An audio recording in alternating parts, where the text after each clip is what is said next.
कीर्तनकार, प्रवचनकार, पौरोहित्य करणारे सर्व आणि दोन्ही साथीदार आणि जमलेल्या श्रोत्यांच्या हृदयस्थ परमात्म्याला वंदन करतो. आणि या वर्षीच्या उत्सवातलं हे दुसरं कीर्तन पुष्प सुरू करतो. अभंग घेतलाय पळता जडभारी दासी आठवा वारी. शॉर्टकट मध्ये सांगायचं झालं तर अर्थ सोपा आहे.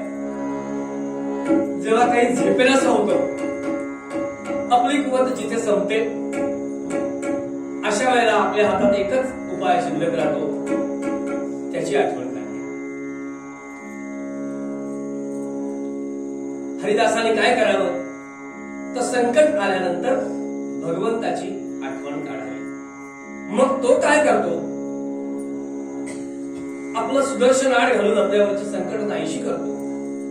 त्याचं नुसतं नाम घेतलं तरी विघ्न पळून जातात. प्रसंगी त्याच्यासाठी प्राण अर्पण करावा, मग तो आपल्यासाठी धावून येतो. असा साधा सोपा अभंग आहे. आणि याच्या आधी हरिदासाने काय करावं हे यातलं महत्वाचं आहे. आता इथे महत्वाचा एक अतिशय मुद्दा, मी हरिदासाने काय करावं असं म्हटलं. माझ्या चांगल्या आठवणीत सांगतो, तुमच्याकडे जसा उत्सव होतो, त्याची एक गावकी मीटिंग वगैरे सगळी होती, नियोजनाची व्यवस्थेची, उत्सवाच्या दिवसामध्ये किंवा कधीतरी. आणि मग सगळी ती कार्यव्यवस्था सगळी चालू असताना एक नेहमीचा विषय असतो हरिदास पाठवणे. पण मी पाहिलंय पाकिटावर लिहिलेलं हरदास पाठवणे.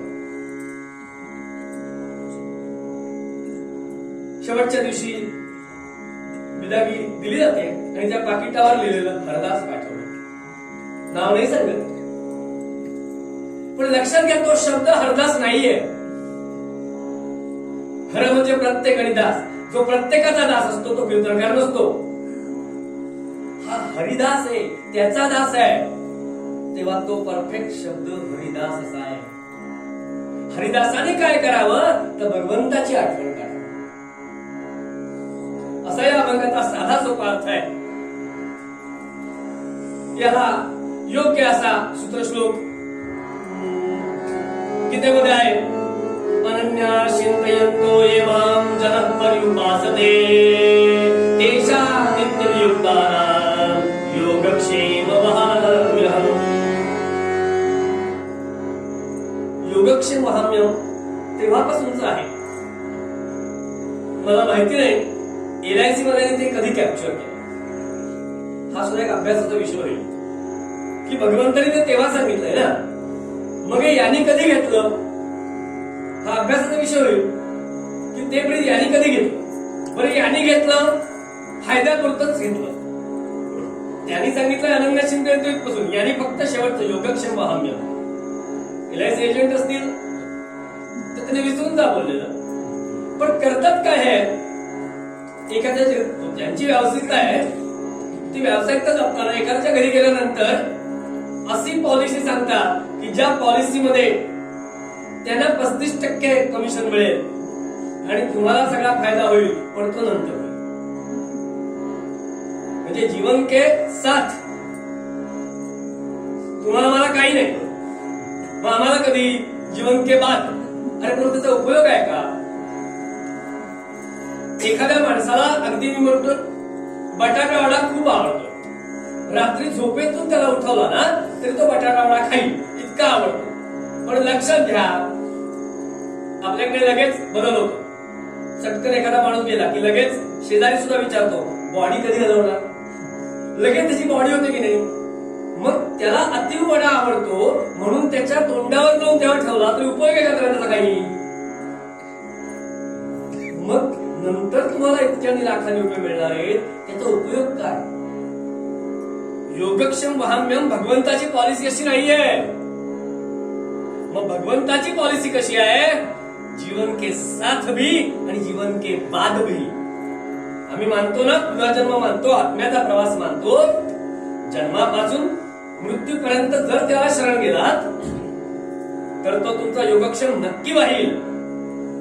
पण फक्त मृत्यूपर्यंत नव्हे तर त्याच्यानंतर पुढच्या तुमच्या आत्म्याच्या प्रवासात देखील भगवंत उपयोगी पडेल. खरं तर योगक्षेमाम्य पॉलिसी अशी आहे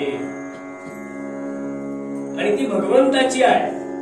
यांनी फक्त पुढचंच घेतलंय, त्याला तुमचा किंवा माझा काही इलाज नाही. अर्थात जन्म आहे, मृत्यू आहे, त्याच्यामध्ये संकट येणारच आहे. संतांना माहिती होतो, ज्यांचा आपण अभंग घेतलाय तुकाराम महाराज, त्यांचा अभंग आहे आज, यांनाही माहिती होतं. आणि म्हणून यांनी काय केलं,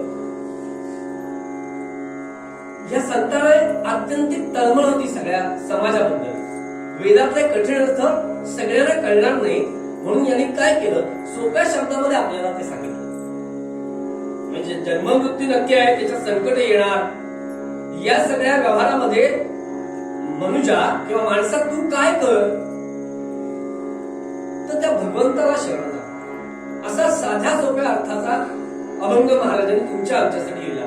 कारण सगळ्यांविषयी अत्यंतिक प्रेम होतं. वेदामध्ये जे कठीण सांगून ठेवलंय हे अनन्य चिंतन तो सगळ्यांना नाही कळणार, म्हणून त्यांनी सोप्या शब्दामध्ये सांगितलं, पडता जड भारी दासी आठवावा हरी. जेव्हा संकट येईल, तुझ्या लक्षात येईल की आता माझ्याच्याने झेपण्याचं नाहीये, तेव्हा तुझ्या हातात एकच गोष्ट शिल्लक राहते, की त्या भगवंताला शरण जा. आता प्रत्येकाची प्रगतीकरणाची पद्धत वेगळी असते. तुकाराम महाराज म्हटल्यानंतर काय, 100% अभंग. बघा, प्रत्येकाची एक वेगळी खासियत असते. म्हणजे उद्या समजा तुम्हाला इथे प्रवचन करायचंय, मला बोलावून चालेल का? नाही चालत.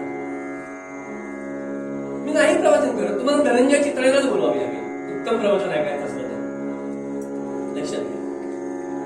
तसं वेदातला कठीण अर्थ सर्व समाजाला समजेल अशा भाषेत सांगायचा असेल तर तो फक्त अभंगातून सांगणं ही तुकाराम महाराजांची खासियत होती. मी म्हटलं प्रगती करण्याची प्रत्येकाची खासियत. मी मागे कधीतरी हा विषय बोललोय, मला नक्की स्मरण आहे की मंगलमूर्ती काय करतात, तुमच्या आमच्यावर कृपा करतात. म्हणजे काय करतात, आम्हाला समजते एखादी गोष्ट ही मंगलमूर्तीची कृपा आहे, लक्षात घ्या. आम्हाला आकलन होते एखाद्या गोष्टीचं. आता बाहेर गेल्यानंतर मला काहीतरी प्रॉब्लेम होणार आहे हे मला आधी समजणं ही मंगलमूर्तीची कृपा आहे.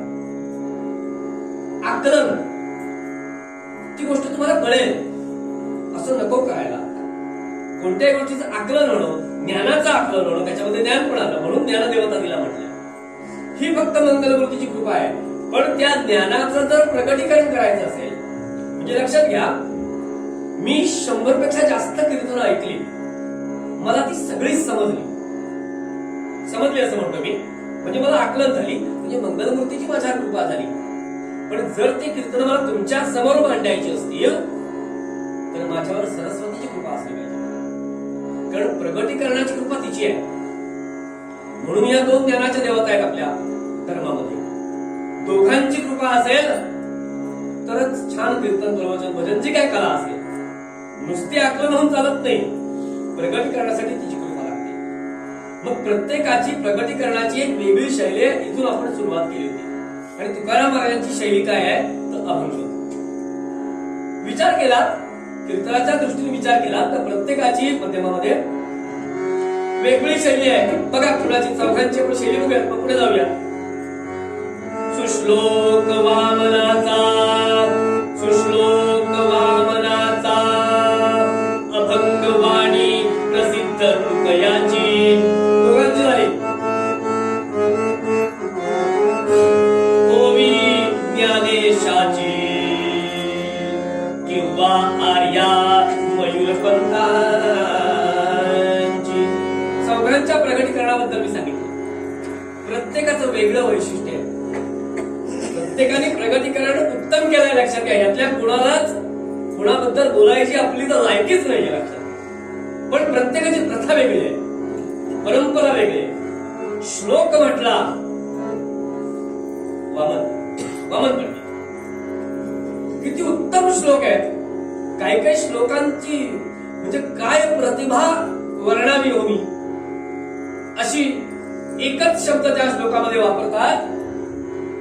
पण त्या श्लोकाचा अर्थ इतका वेगवेगळ्या पद्धतीने घ्यावा लागतो आपल्याला आणि मग अर्थ करतो. गाठी जयाच्या कधी पावलान,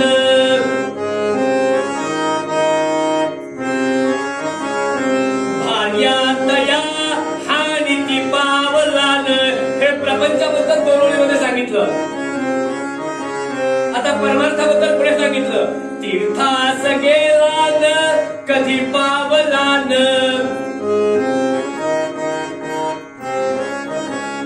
तयासी हरी तो कधी पावलान. परमार्थाबद्दल आणि प्रपंचाबद्दल एकाच श्लोकात सांगितलं आणि शेवटचा प्रत्येक शब्द तोच आहे. काय प्रतिभा असेल वामन पंडिताची. श्लोक म्हटलं की वामन पंडिताचा. कुठच्याही कीर्तनकाराला श्लोक म्हटल्यानंतर वामन पंडितांना शरण जावं लागतं. दुसरं मी काय सांगितलं, अभंग आणि तुकाराची, त्याच्याबद्दल नको उदाहरण, कारण आपण अभंगच तुकाराम राजांचा घेतलाय जेव्हा कायम घेतोय. तिसऱ्या ओळीमध्ये काय सांगितलंय, कोविद ज्ञानेशाची.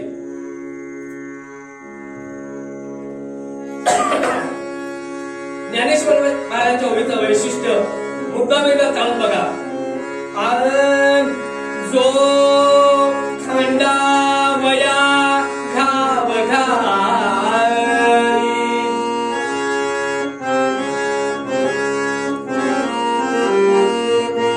जो खांडावया घाव घाली, वा लावणी जयाने केली,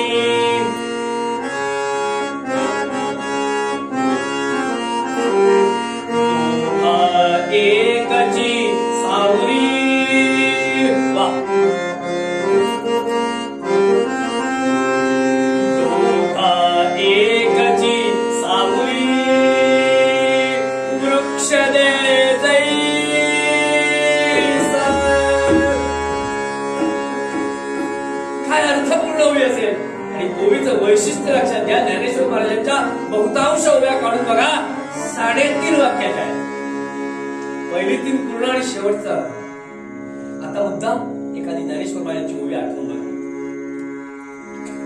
प्रत्येकाची प्रतिभा वेगळी. वामन पंडिताची बघितली, तुकाराम महाराजांची बघतो तर कोविद ज्ञानेशाची आणि आर्या मयूर पंथांची. ऐकाय वाईट तरी कीर्तन आर्यशिवाय झालेलं. आम्ही त्याला म्हणतो बारामती कट. पण जन्म पन्हाळ्याचा आहे, लक्षात ठेवा. मुद्दा माहिती जन्म पन्हाळ्याचा आहे, कर्मभूमी बारामती आहे. मार्मिक आणि समजेल असं बोललं. हे बारामतीकरांचं वैशिष्ट्य. गौरवपंताबद्दल बोलतो. तर त्यांनी या बाबतीत आर्या करताना इतकं छान सांगून ठेवलंय.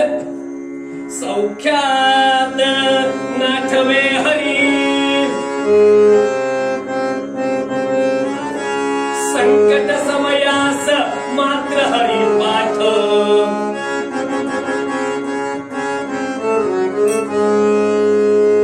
परिपाठ हाच लोकी,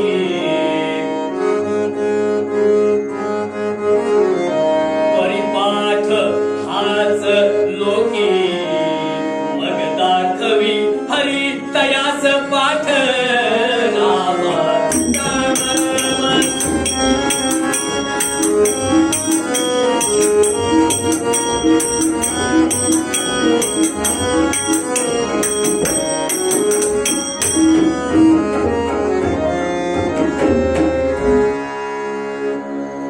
वामनाचा श्लोक असू देत, तुकाराम महाराजांचा अभंग असू देत, ज्ञानेशाची ओवी असू देत किंवा मयूरपंथांची आर्या असू देत, अर्थ एकच आहे.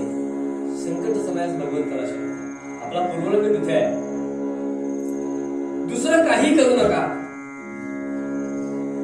हे केलं तर तुम्हाला तरणोपाय आहे, नाहीतर गटांगळ्याच खायच्या. पडता जडभारी दासी आठवावा हरी. आता इथे पुन्हा कालच्यासारखा महत्वाचा मुद्दा सांगतो. दासी आठवावा हरी याचाच अर्थ दास दासी दोन्ही. काल सांगितलं तेच. अगदी बारकाईत जाऊन सांगायचं असेल तर अभंगामध्ये मूळ लिहिताना दासीच्या सी वरती एक टिंब आहे. म्हणजे तृतीय वचनी, तृतीय पुरुषातलं एक अनेक वचन म्हणतात तसं आहे. म्हणजे दोघांसाठी लागू आहे. दास दासी दोघांना. म्हणजे फक्त दासीला नाही सांगितलं, दासांना पण तेच आहे. पडता जडभारी दासी आठवावा हरी. मग आम्ही तेच करतो नाही हो. भगवंताचा ठेवूया थोडा वेळ बाजूला. आमच्या व्यवहारामध्ये आम्ही काय करतो?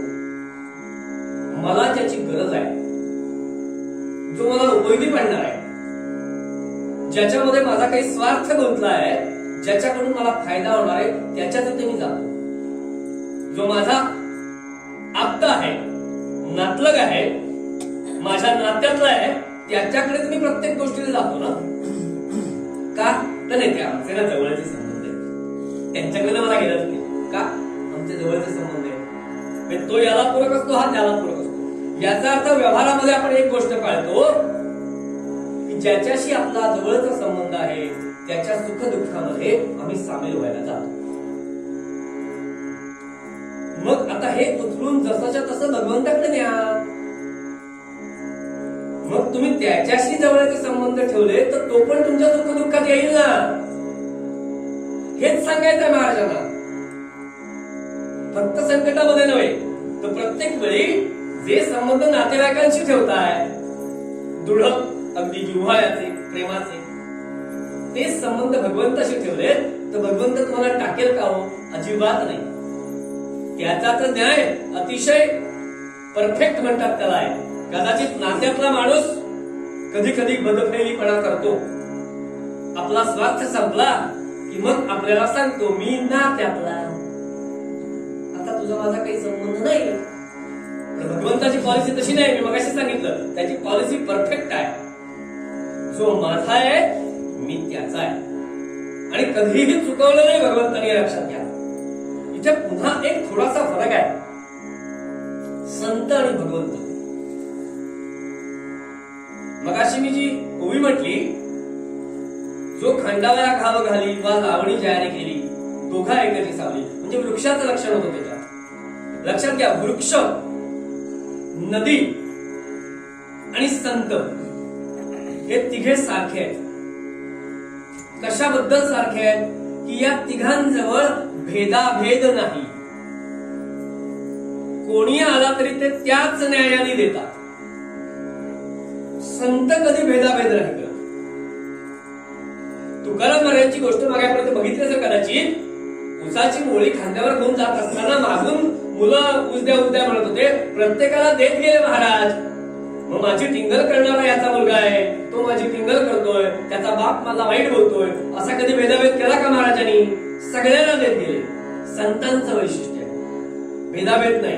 पण आपण आता संतांबद्दल नाही बघत आहोत, आपण देवाबद्दल बघतोय. आणि देवाची पॉलिसी संतांसाठी नाही. जो माझा आहे त्याचा मी आहे. हे थोडंसं देवाचं हेडमास्टर सारखं आहे. म्हणजे कसं, एखाद्या मोठ्या शाळेचा हेडमास्टर असतो, तो काय म्हणतो, माझ्या शाळेचा ड्रेस घातलेला मुलगा किंवा मुलगी माझ्या आवारात असेल तरच त्याला मी जबाबदार आहे. दुसऱ्या शाळेचा ड्रेस घातलेल्या मुलाला मी जबाबदार आहे का? अजिबात नाही. मी त्याची जबाबदारी घेणार नाही. भगवंत देखील तेच म्हणतोय, जे माझ्यासाठी आहे, जे माझे आहे, मी त्यांचा नक्की आहे. पण जर तुम्ही माझेच नसाल तर मी तुमचा नाही. फक्त गरज लागल्यानंतर मला हाक मारायला नका, लक्षात घ्या.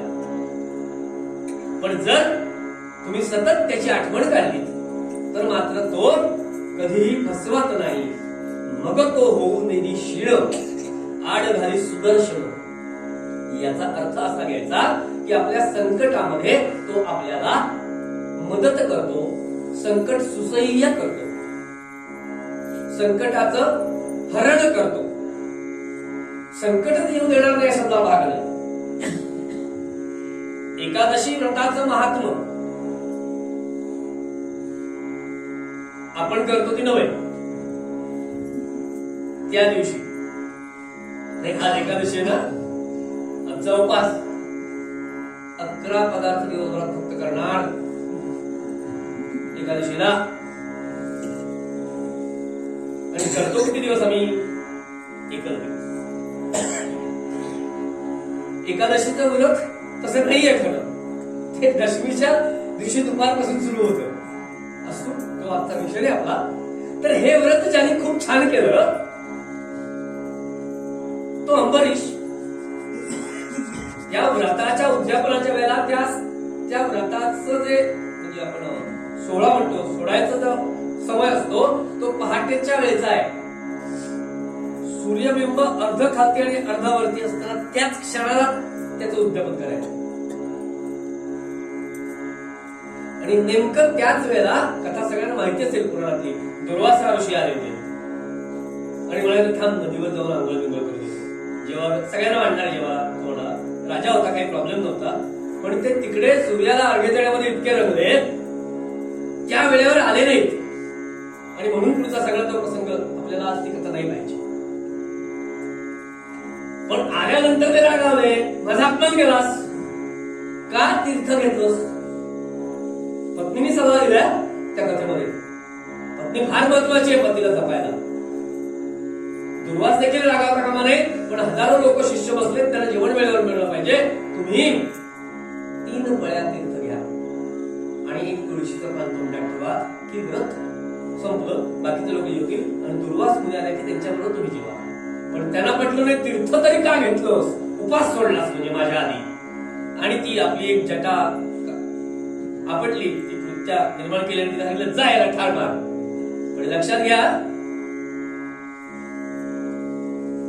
हा इतका पुण्यवान होता, भगवंतानी 24 तास त्याला काय ती XYZ सुरक्षा म्हणतात ना, Z+ ठेवली होती. एक सुदर्शन चक्र तिथे ठेवूनच दिलं होतं. संकट आलं की निघालं. त्यामुळे ह्याच्यावर कोणीतरी हल्ला करते म्हटल्यानंतर ते सुदर्शन चक्र लागलं त्याच्या मागे, तिला मारली, मग दुर्वासाच्या मागे लागलं, दुर्वासाला पळावं लागलं. लक्षात येत की महामुनी आपला विषय तो नव्हता. आपला मग तो झाली सुदर्शन. इथून संकटामध्ये भगवंत नक्की वाचवायचे, पण आधी तुम्ही त्याचे असले पाहिजे. नामाच्या चिंतने 12 वाटा कळती. तुम्ही फक्त काय करावं, बाकी काय करण्यासारखं, त्याच्यासाठी काही करू का आम्ही, काय लायकी आहे आमची. उत्सवामधला 5 दिवसांचा आणखी नाश्ता मी दिला, जेवणावर मी घातली, लाईटचा खर्च मी केला. केवढं मोठं काम केलं नाही. किती शुल्लक गोष्ट आहे त्याच्या दृष्टीने. त्यांनी भरपूर दिलंय, त्यातलं थोडंसं उडवल्यासारखं करतोयस आणि मोठेपणा सांगतोयस. त्याने सांगितलं असं नाही बघ, काही हे माझंच आहे, मीच देतो तुम्हाला. नामाच्या चिंतने माझं फक्त नाम घ्या वेळेवर, मग 12 वाटा पळतील. मग तुमची विघ्न मी पळवणार. किती ऍश्युरिटी दिली हो. म्हणून मी सांगतो की LICच्या पॉलिसीपेक्षा भगवंताची पॉलिसी उतरवा. पण हे करताना फार महत्वाची गोष्ट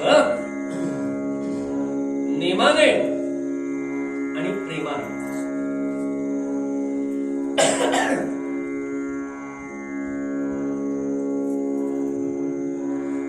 आम्ही सेवा करतो, आम्ही व्रत करतो, आम्ही उपवास देखील करतो, पण तरी खूप वेळा आमची भगवंताबद्दल तक्रार असते की तो आमच्यासाठी नाही धावून आला. आमच्या संकटाच्या वेळेत माझी सगळी भक्ती मी इतक्या वर्ष काय काय करतो, इतकी वर्ष झाली, इतकी वर्ष झाली. खरं तर साधना, जप, व्रत या बोलायच्या गोष्टी नाहीत, या सांगायच्या गोष्टी नाहीत, त्या करायच्या गोष्टी आहेत, प्रसिद्धीच्या मुळीच नाहीत. पण आमच्या भगवंताबद्दल तक्रार, इतक्या वर्ष मी हे करतोय आणि आमच्यावर संकट आलं, नाही आला धावून. अरे कसं आहे तू व्यवहार दृष्टीने त्याच्याकडे बघत होता. नेमाने आणि प्रेमाने करतोयस का. भगवंताची साधना, व्रत, नाम, जप जे काही असेल ते नेमाने केलं पाहिजे. पण फक्त नेमानेच नको, तर प्रेमाने पण पाहिजे. घराघरातले डायलॉग मी ऐकलेत. आमच्याकडे काय माहिती का, वर्षातून एकदा सत्यनारायणाची पूजा करायची परंपरा आहे. 3 पिढ्या चालते परंपरा आमच्या घरामध्ये. मग काय नाही, कालच करून टाकली पूजा. गरज आहे का. अरे करू नकोस ना. सत्यनारायण तुला सांगायला आला होता एकदा वर्षातून माझ्यासाठी काही कर, पूजा करून टाकली. अजून एका ठिकाणचा संवाद सांगतो. वर्षातून एकदा मंगलमूर्तींचं आगमन आपल्या घराघरामध्ये होते. मी भाद्रपदातलं बोलते. बरं, आपण या बाबतीत अतिशय हुशार. आमचा गणपती किती? 1.5 दिवस. बरोबर की नाही? कथा चांगली आहे, वाईट नाही, पण 1.5 दिवसानंतर त्याला विहिरीमध्ये, समुद्रामध्ये, नदीमध्ये जिथे कुठे असेल तिथे विसर्जन करून घरी आल्यानंतरचा डायलॉग असा, चला 1 वर्ष पार पडलं. आणि इतकं ओझं असेल तर करू नको, काही होत नाही बंद करून. एक गणपती तुझ्या घरी आला नाही म्हणून त्याचं काही नुकसान नाहीये, तो अन्नाचा माग नाहीये. नेमाने आणि प्रेमाने व्हायला पाहिजे. लक्षात हे केलं तर भगवंत नक्की सांगतो मी धावत येणार आहे रे. असं कधी कुठे झालं नाही, लक्षात घ्या. म्हणजे कसं, व्यवहारातलं उदाहरण देतो. पोटभर जेवला किंवा जेवला आणि पोट भरलं नाही, असं झालंय का?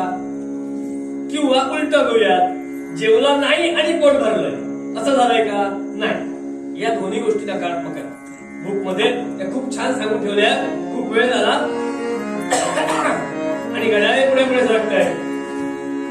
सांगा हरीला भजता कोणी, सांगा हरीला भजता कोणी. ही खूप मजा आली आहे.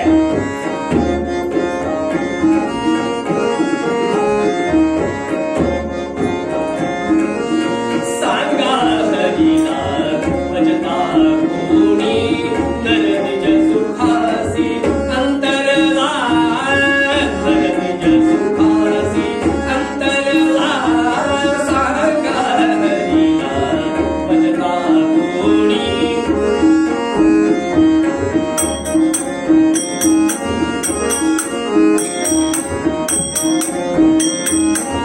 किंवा सेविताची कोणी नर,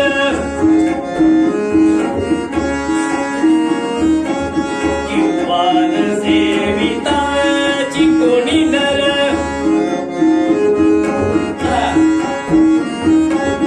भवानवी तरला,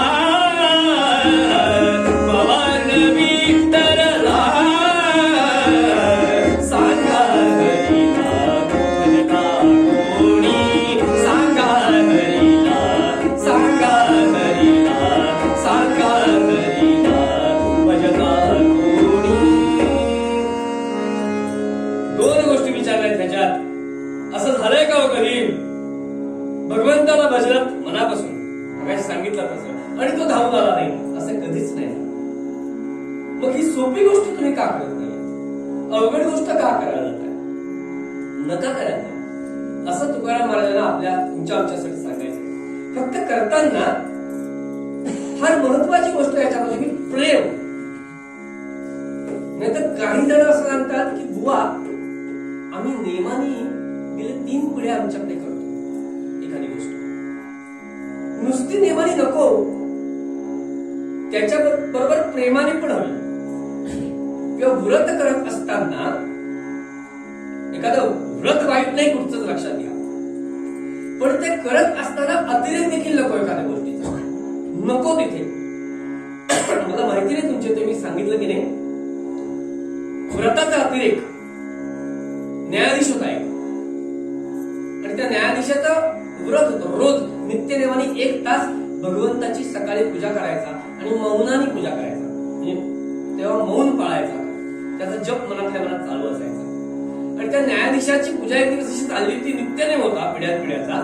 त्याबद्दल माझं म्हणणं नाहीये. त्याच वेळेला त्या भागातला एक अट्टल गुन्हेगार होता, त्याला पोलिसांनी पकडलं आणि याच्याकडे आले. पण यांना विचारावं लागतं न्यायाधीशाला, याचं काय करू. ते पोलीस त्या अट्टल गुन्हेगाराला दोन्हीकडनं धरलेला होता आणि या न्यायाधीशाला विचारायला आले काय करू. हे पूजेला बसले होते, पण यांचं व्रत होतो, बोलायचं नाही.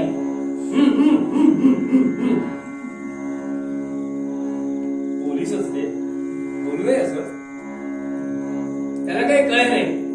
बरं, यांना आपलं व्रत मोडायचं नव्हतं, बोलणार नाही, पण त्याला तर योग्य काय ते कळलं पाहिजे. मग यांनी केलं काय महाशानी? चुकीचं आहे, लक्षात घ्या. त्यांना सांगायचं होतं ते सांगितलं. त्या पूजेतला बाळकृष्ण उचलला, आपल्या जानव्याला तलासा बांधला, असा टाकला आणि हातातल्या पैतीच्या डोक्यावर असं म्हणजे या चोराला असा उलटा टांगा आणि ठोका. पोलिसाला कळलं, पोलीस निघून गेले. आणि पण त्या बाळकृष्णाची काय अवस्था. हे काय बोलत झालं का? हे काय प्रेम झालं का? येईल का तो आयुष्यात तुमच्यासाठी धावत? किती अजून 4 पिढ्या हे व्रत करा, तो लक्षात ठेवेल. अरे उलटा टांगून मला.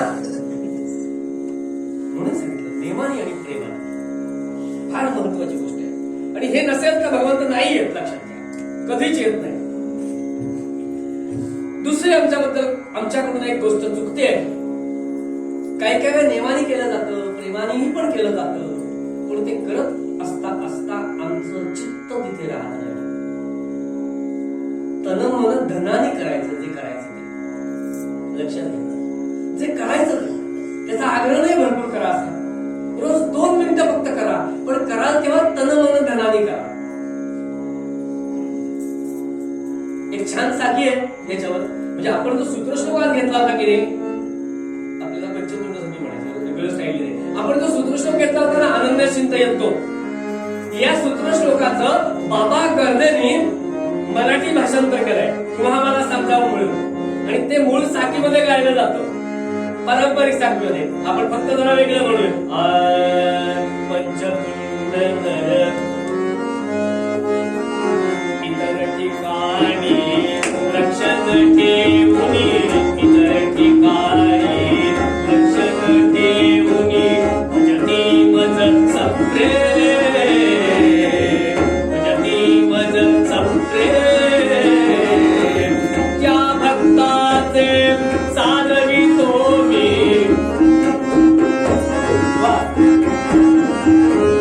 त्या भक्ताचे साधवितो मी, त्या भक्ताचे साधवितो मी. पाठायोग छे, पाठायोग छे, पाठायोग छे. घेऊन गेलो होतो तिथे आठवण सोडली तुम्हाला. योगक्षेम पासून आपण निघालो होतो ना. पण तो योगक्षेम कधी, जेव्हा आम्ही नेमानी प्रेमाने त्या भगवंताला शरण जाऊ, तेव्हा भगवंत कधी चूक करत नाही. त्याची पॉलिसीमध्ये कुठच्याही प्रकारची चूक नाहीये. मग चुकतो आम्ही योग्य वेळी त्याची आठवण काढत नाही. आणि आठवण काढताना देखील ती कशी काढली पाहिजे. 5 मिनिटं जरा पुढे. भक्ती खूप जण करतात,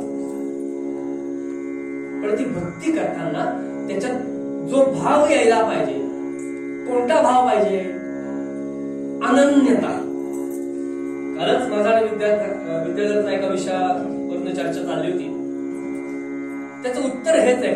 त्याच्याशी मी बोललो, म्हणजे एखाद्या यातल्या विषयावर बोलावं इतका मोठा मी नाही. अनन्यता आली पाहिजे. म्हणजे काय? मग बुवा आम्ही करतो ते काय? भक्तीच करता, मग त्याबद्दल म्हणणं नाही. अनन्यता म्हणजे त्याचा आधी अर्थ जाणून घ्या. अनन्यता याचा अर्थ अन्य नाही असा. माझ्या मनामध्ये मग भक्ती असेल, सेवा असेल, मग गुरु असेल किंवा भगवंत असेल, त्याला मी जर अनन्य शरण जात असेल, मग ते गुरुची प्रतिमा असेल, भगवंताचा तसबीर असेल, भगवंताची मूर्त असेल, काही असेल, मंदिर असेल, पादुका असतील, काही असतील, किंवा नाव असेल, काही असेल, तिथे तुम्ही अनन्य भावे शरण जा. अनन्यता आली पाहिजे. अनन्यता म्हणजे सोपं उदाहरण सांगतो, सगळ्यांना समजेल असं. 1.5 वर्षाचं मूल आहे. आता इथे नाहीये कुणाचा, पण ते आता इथे आहे आणि ते रडायला लागले, जंतून रडायला लागलं.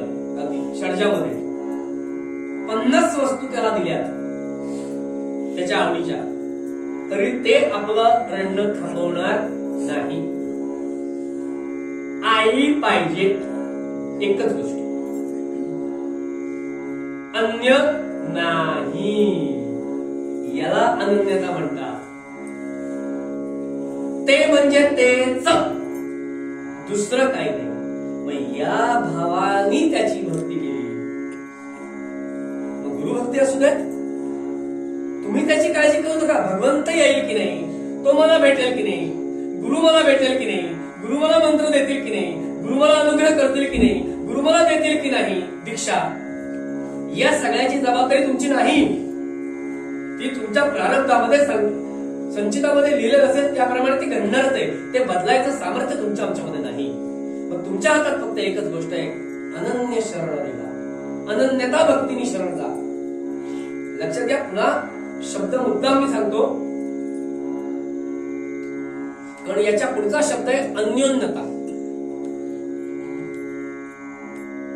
मी अन्योन्यता नाही बोललो, भगवंताच्या भक्तीबद्दल अनन्यता असं बोललो.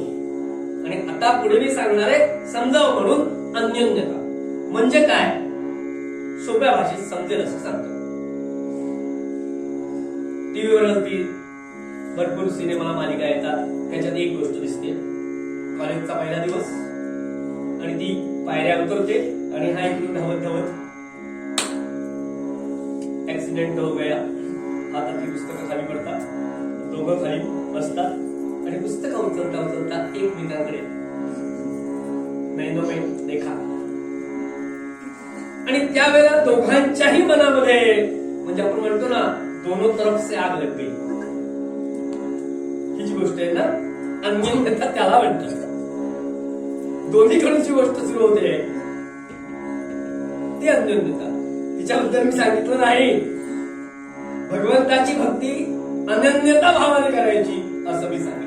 आणि जर आम्ही अनन्यता भावाने भगवंताची भक्ती केली तर भगवंत मध्यमामध्ये तो त्याचं प्रीत तो पाळतो. दया प्रगट दाखवी, दया प्रगट दाखवी,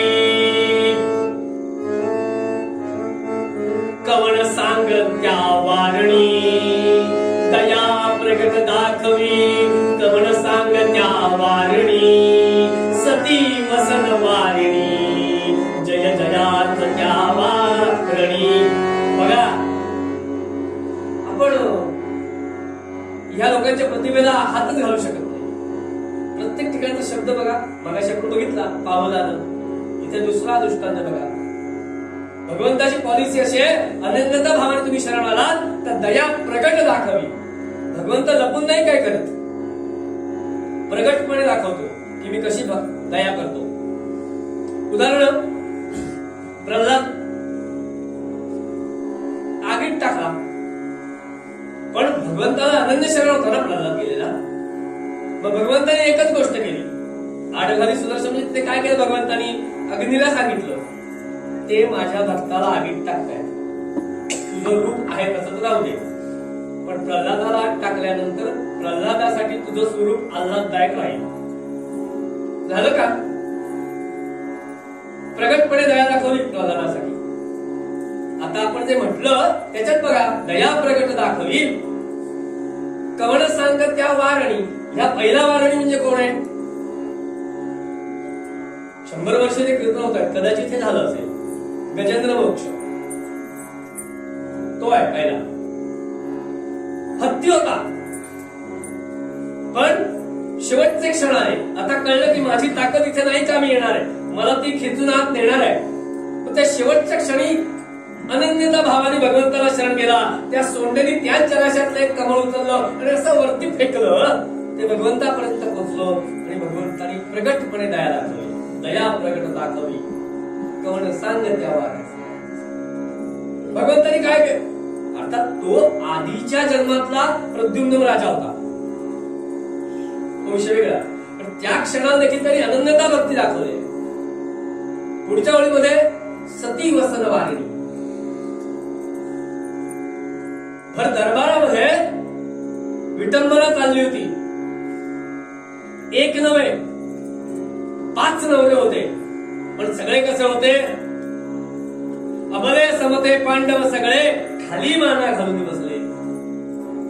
आपल्या पत्नीची सगळ्यांच्या देखत विटंबना होते, नाही कोणी प्रतिकार करू शकला. त्यावेळेला द्रौपदी फक्त भगवंताला अनन्य भावाने शरण गेली. सती वसन वारणी, भगवंताने तिची सोय केली. लक्षात घ्या, माहिती आहे सगळ्यांना प्रसंग. आणि शेवटी जय जयार्थ त्या वारणी, कवण पांडव अनन्य भावाने त्याला शरण गेले होते, त्यामुळे त्यांच्या बाजूनेच तो राहिला. लाक्षागृहामध्ये पांडवांना वाचवलं.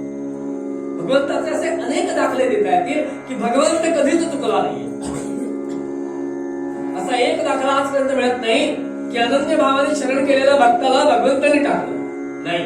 भगवंत वेळेवरच धावून गेलाय, कधीच उशीर केला नाहीये कोणाच्याच बाबतीत. मग आम्ही त्याला का विसरतो? आम्ही सोयीस्कर का घेतो त्याला? आमच्या सोयीनुसार आम्ही त्याचं का करतो? आणि म्हणून मग तो पण सोयीनुसार आपल्यावर कृपा करतो. त्यांनी आमच्यावर जर कायम कृपा करावी अशी आमची इच्छा असेल तर आम्ही आमच्याकडे बघितलं पाहिजे. आम्ही खरंच अनन्य भावाने त्याची भक्ती करतो का, सेवा करतो का? प्रत्येकाने काल जसा एक अभ्यास दिला होता तसा आज देऊन जातो. फार मोठी गोष्ट नाही सांगितली. या मंगलमूर्तीचा उत्सव गेले 5 दिवस आता इथे चालू आहे. आपण रोज या मंदिरामध्ये येतो आहोत. एकच प्रत्येकाने आपल्या मनाशी प्रश्न विचारायचा, आजपासून पुढच्या वर्षीच्या उत्सवापर्यंत एकही दिवस गावात असताना न चुकता मी मंगलमूर्तीचं दर्शन घेतो का? किती साधी सोपी साधन आणि भक्ती आहे. काही कर, दुसरं काय, पैसे रोज आढळू नका टाकायला. लक्षात की नाही? त्याला अजिबात त्याची गरज नसते. हा आमचा एक अतिशय चुकीचा समज आहे. कळलं की नाही? असतो पण छोटीशी गोष्ट बघा बरं, जमते का? किती सोपी गोष्ट आहे. आणि शास्त्रात असं सांगितलंय बरं. मला त्यातलं काही कळत नाही, पण गावातल्या देवळामध्ये रोज एकदा जाऊन दर्शन घ्या. किती सोपी गोष्ट आहे. मग आम्ही तेवढं सुद्धा तर करणार नसतो. आणि जमेल तसं नाम ते तर कुठेही कधी घेता येतं. नामाच्या चिंतने 12 वाटा पळती विघ्न आपला अभंग आहे. घेऊन बघा एकदा काय ताकद आहे नामामध्ये. खरंच सांगतो, सांगू नाहीये या गोष्टी, पण सुरुवात करा या गोष्टीला. आणि 1 वर्षानंतर जर कधी अनुभव आला तर हळूच सांगा, यस हुआ. खूप ताकद आहे या गादीवर, पवित्र गादीवर उभारून ग्वाही देतो. एकदा नामाची कास धरा फक्त. कुणाचं घ्या महत्वाचा मुद्दा नाही. तुम्हाला आवडेल ते घ्या, पण नित्य नेमाने आणि प्रेमाने. नाहीतर रोज अथर्व शिष्य म्हणतोय आणि तिकडे काहीतरी त्वं ब्रह्मा त्वं विष्णू. अरे कशाला नको म्हणू. इकडे अथर्व शिष्य बाहेर कोणी आला त्याच्यावर ओरडतोय. त्याच्यापेक्षा नाही म्हटलेलं बरोबर. फार चुकीच्या पद्धतीने काही गोष्टी आम्ही करतो. एकच मुद्दा सांगतो आणि थांबतो. चुकीच्या पद्धतीने गोष्टी करतो त्याच्याबद्दल चाललंय. गायत्री मंत्र फार ताकद असणारी गोष्ट आहे. केवढं मोठं शस्त्र आमच्या हातामध्ये आहे. पण आम्ही नेमकं चुकीचं वागतो. काय चुकीचं वागतो? अनेक ठिकाणी, मी परवाच एका ठिकाणी गेलो होतो, स्पीकर बाहेरचा होता. त्या कीर्तनाला मी त्याला विचारलं, तुझ्याकडे आहे काय कॅसेट सीडी? ओम भूर्भुवस्वः. तो म्हणाला नाही. लगेच सांगितलं गो पण नको. अरे ती मोठ्याने बोगलून लावायची गोष्ट नाहीये. आमच्या घरात देखील फॅड ज्यांच्या आलं असेल त्यांच्यासाठी बोलतोय. मध्यंतरीच्या काळात फॅड आलं होतं, ते जपाचं मशीन मिळायचं, इन्व्हर्टरवर त्याला कनेक्शन द्यायचं. आमच्या घरात सगळं ओम भूर्भुवस्वः. घराची वाट लागेल, लक्षात ठेवा. कारण तो मोठ्यांनी म्हणायचा मंत्र नाही. ते मनात म्हणण्यासाठी आहे. एक विधी आहे बघा, त्यांची मुंजी झाली असेल, त्यांना आठवत असेल. मुंजीच्या वेळेला मांडीवर घेऊन मुलाच्या कानात सांगायचंय बापानी. कानात का सांगायचा आहे? तो मोठ्यांनी म्हणायचं नाही म्हणून. मग मी का बोंबलत स्पीकरवर लावतोय तो? अर्थात त्याच्यात बापाला सुद्धा एक महत्वाची गोष्ट आहे. बापाने कधी सांगायचं माहितीये? स्वतः 23,000 वेळा जपायचं आणि मग सांगायचं.